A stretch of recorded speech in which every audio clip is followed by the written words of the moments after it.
Seja bem-vindo ao programa Caminho da Luz. Hoje estamos conversando um pouquinho aqui com as minhas companheiras de trabalho sobre o capítulo 27 do Evangelho segundo o Espiritismo, Pedi e Obtereis.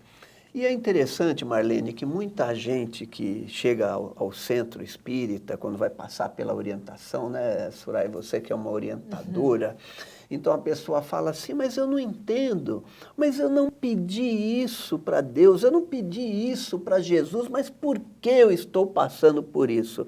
Você poderia explicar a ordem das coisas para o plano espiritual?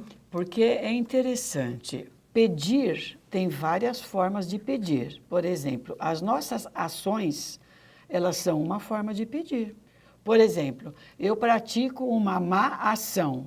O que eu estou pedindo com isso? Que a consequência dessa má ação retorne para mim em algum momento da nossa existência. No passado, certamente nós fizemos muito pedido.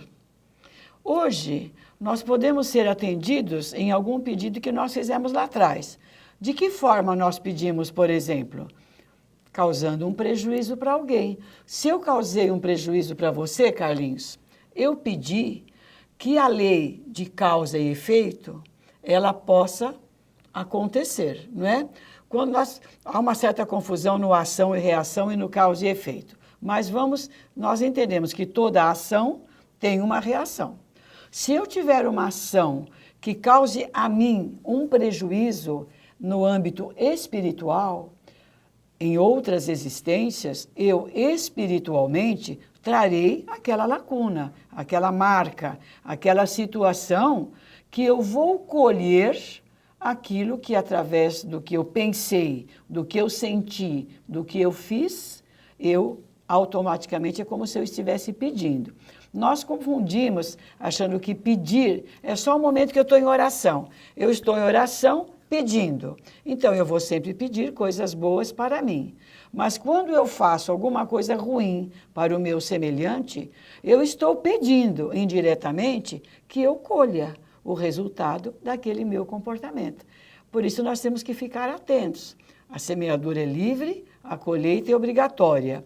O que eu faço em prejuízo, como você disse, do universo, das pessoas, de mim mesmo, eu vou obter como consequência no futuro. Assim é a lei. É interessante, Soraya, que eu me lembro muito bem justamente de uma vez que eu atendi uma determinada pessoa e ele falava assim, olha, mas eu não entendo, eu não pedi para que eu me separasse da minha mulher, né? E eu falei assim, alguma vez você levou flores para ela? Alguma vez você elogiou a comida dela? Alguma vez você chegou alcoolizado em casa? Alguma vez você foi um pouco bruto nas suas ações? Você reconheceu ela como excelente esposa? Realmente você tem razão. Eu falei, então, nessas suas ações você estava pedindo para tomar, né? Como é que aquilo que a gente já sabe, né? Aquele empurrãozinho para fora do ambiente. Do ambiente, né? Então, nós começamos aquele que realmente Jesus, quando diz, pedi, obtereis, jamais ficaremos sem obtenção disso. A questão é que nós temos alguns pedidos atrasados a cumprir, né? Então, fala um pouquinho dessa sequência, mas a gente pode mudar isso a partir do momento que a gente pede e age corretamente, né? A cada um segundo suas obras, né? A justiça divina é soberanamente justa, né? Então, a cada um de nós é dado aquilo que nós pedimos ou trabalhamos por isso, né? Porque na lei de Deus é uma lei que é de dinâmica, o tempo todo envolve o nosso trabalho, nosso envolvimento, nosso comprometimento em relação ao casamento, em relação às questões profissionais, às nossas tarefas dentro de uma casa espírita. Tudo que nós nos envolvemos na vida, nós precisamos fidelizar aquilo, nos comprometer. Aí você está falando, eu não pedi, né? Mas conscientemente, talvez você não tenha pedido. Mas a leitura, a nossa presença no mundo, ela não é só aqui, né? como eu me refiro a você, como eu trato o semelhante ou como eu não trato, as pessoas vão sentindo isso, e é muito comum. E eu gostaria até da gente falar um pouquinho, Carlinhos, que eu acho que é muito pertinente a esse tema. A humanidade está acordando para tudo que tem feito em relação até mesmo ao nosso planeta, né? A gente tem visto agora inúmeras ações tentando reverter falta de consciência, de lucidez, de racionalidade para administrar todos os benefícios que nós temos em relação à água, às árvores, às rochas, ao mar, enfim. Então, o ser humano, às vezes a gente cria um micro-universo e não se relaciona, né? Acha que não é minha responsabilidade sobre aquilo. Mas a justiça divina é muito sábia e nós, todos juntos, precisamos nos unir para reverter uma situação que escolhemos, né? Sem dúvida. E olha que coisa, Marlene, quando a gente fala da misericórdia, né, de Deus, e nós, quando lembramos que Jesus fazia suas curas, o que ele dizia, ou seja, ele até em determinado momento, por misericórdia, realizava a cura, mesmo que o sujeito ainda não estivesse limpo de alma, né? Mas ele falava assim, a tua fé te curou, vá e não peques mais. Ou seja, dando a ele uma nova condição. E aí a gente começa a fazer novos pedidos, né? E como é que é? Como você compreende justamente essa ordem? Aí daqui a pouco a gente alcança isso, né? Nós sabemos que, basicamente, a fé é a mola propulsora para que nós possamos alcançar tudo aquilo que nós almejamos. A fé em Deus, a fé em nós mesmos, né? Então, a fé é um sentimento inato que nós vamos construindo, agasalhando, aprimorando para que nos impulsione a isso.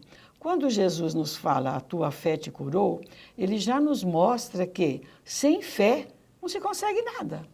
Se você não tiver fé, você não vai ter objetivo, você não vai ter certeza, você não vai ter confiança. Por exemplo, uma pessoa vai a uma casa espírita e ela vai porque alguém disse a ela, vá que lá é bom. Mas ela foi como se ela fosse no supermercado. Ela não colocou dentro dela aquele sentimento de fé. Ela foi no automatismo. Chegando na casa espírita, ela fica na curiosidade, ela fica na observação, ela não demonstra aquela condição de receber. Evidentemente, ela não vai receber a mesma coisa que aquele que está sentado ao seu lado e que está compenetrado, que está confiante, que está certo de que Jesus está com ele e que ele vai ser beneficiado. Então, acho que Jesus nos impulsiona muito a desenvolver a fé e quando ele fala de não peques mais, como nós falamos há pouco, é exatamente para nos alertar. Se você continuar agindo como você agia antes, os teus males retornarão, porque você vai estar incubando essa situação. Então, você foi beneficiado, mude o seu comportamento, cresça, amadureça, evolua. É isso que Jesus nos fala. Mesmo porque, né, Carlinhos, todos os movimentos no Evangelho em direção à cura, sempre a pessoa vai buscar. Ela que tem que fazer esse movimento. Nada vem para nós gratuitamente. Precisa de trabalho, de empenho, de desejo, de vontade, porque senão a gente fica no mesmo lugar. Não, sem dúvida. E interessante, Marlene, eu estava me lembrando, respondendo as perguntas na psicografia, veio uma das perguntas dizendo, eu estou aqui há 3 anos pedindo a psicografia da minha mãe e eu não recebo. E aí, naquele momento, eu devolvi a pergunta a ele. Você que tem que pensar, por que você não está recebendo? O que isso está querendo te dizer?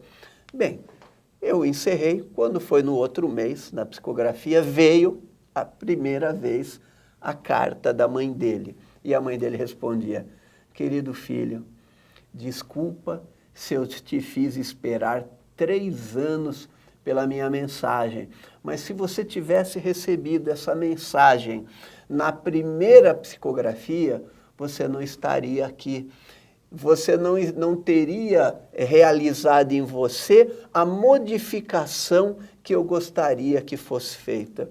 Então você me perdoe que eu tive que fazer você esperar por esses 3 anos na psicografia. Aí ele, na outra, mandou a cartinha, né, a resposta, o papelzinho na pergunta, dizendo: Carlinhos, você tinha razão.